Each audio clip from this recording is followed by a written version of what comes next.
So there I am, sitting in the theater, having a wonderful time. I cannot wait to get home, to get in front of a camera and talk about this movie, Heretic. I want to sing its praises and talk about Hugh Grant's amazing performance, as well as his castmates' amazing performances. I want to talk about the dialogue and how rich and crisp it was, examining morality and religion and iterations of religions, what the true religion is according to Mr. Reed, our main antagonist of the film. I am so entrenched in how good this movie truly is. And it is good, but at one point it was great, and then the third act happened and I just was dumbfounded at how badly they fumbled this almost perfect movie. But I'm here to sing its praises way before I get to its faults. If you don't know what the movie is about, essentially two young ladies, two Mormon evangelists, show up to Hugh Grant, Mr. Reed's house, and try to convince him of the doctrine of Mormons, of the Latter-day Saints. And Mr. Reed, who was already expecting them to come, apparently they had set up a meeting prior to them actually showing up.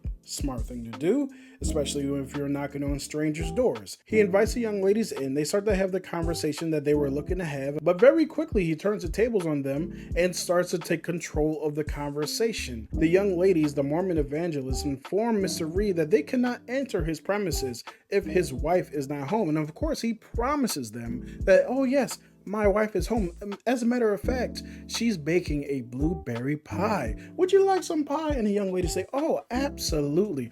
Let me pause right here. First things first. If an older man, especially if you're young ladies, is inviting you in the house, promising you that someone is home, especially their wife, when you told them that I can't enter without your wife being here, have their wife come to the door. Don't come in saying, oh, eventually he'll go get his wife. No. Avoid that situation at all costs, and you might not end up in a situation where you're fighting for your life in someone else's house. And that's a big part of this movie, the environment that you're stepping into. One of the main themes of this movie is control and belief and disbelief, and how we arrive at those different points in our thinking. What's true? What's been copied? What's original? How do you know what you believe is true? But as we get deeper into that conversation, the young ladies start to notice certain things, like the wife that you promised was home. She hasn't come out yet. And then the questions that you're asking, very inappropriate. Not only is his charisma, or as the kids call it, Riz, causing them to feel comfortable at first, he's literally trapped them in through some mechanisms in his house that he has devised for such a time as this. The young ladies are wise enough to try to escape the situation, but no, at this point it's too late. Eventually he gives them a choice. They're allowed to leave, or so he says, but what it really is a testing of their faith. One of the things I absolutely loved about this film is how well-rounded all the characters really are, especially the two Mormon girls. They're not just your stereotypical evangelists who are super annoying and pushy and just trying to get you to believe what they believe. Oh, don't get me wrong, there is some of that there, but they do a really good job in the beginning of this movie of establishing them as real three-dimensional human beings. They have conversations about sex, and do you really believe that?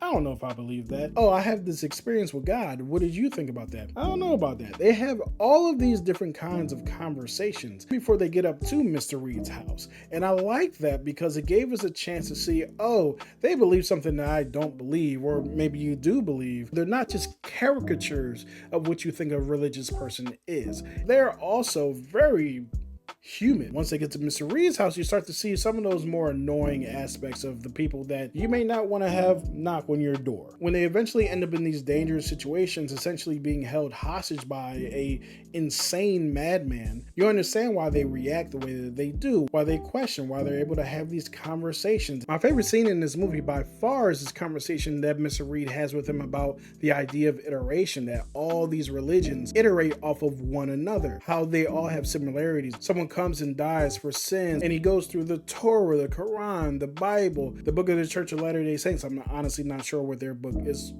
called. Mr. Reed is giving them this speech about iteration using Monopoly boards of all things, and I absolutely love Monopoly. I have a ton of Monopoly boards, but that's another conversation for another day.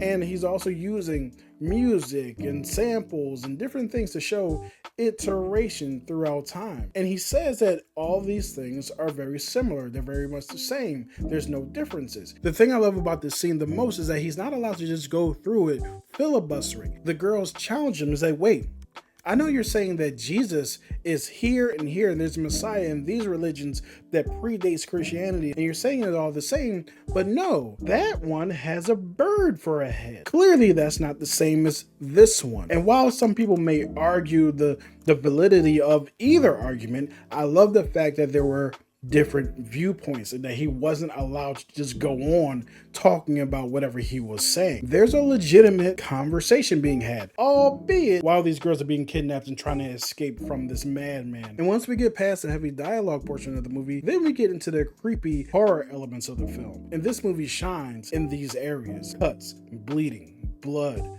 guts, all different types of vile situations that Mr. Reed puts them in.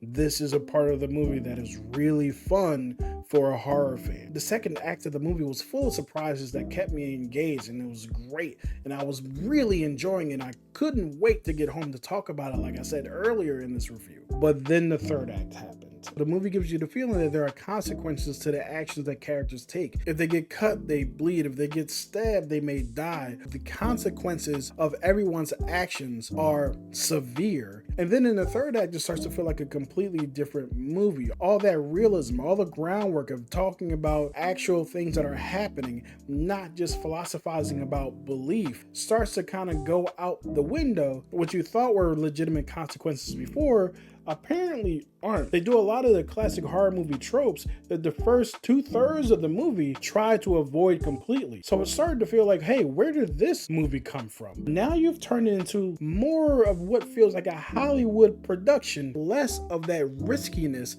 that you associate with A24. It never even goes full A24, and some people who have watched A24 know exactly what I mean when I say that. And I was so disappointed by this because I was really enjoying the ride before that. But at the same time, as I was stating before, I still think that this is a very good movie with an unfortunate handling of the end. So how would I rate this movie? Honestly, I still feel like this is a good time at the theater. Despite how I feel about the movie in the third act specifically, I still want you to go out and see it because you may feel entirely differently than I do. Now, go out and see it. Let me know what you think, or if you have seen it, let me know in the comments what you think about Heretic, and I'll talk to you guys next time.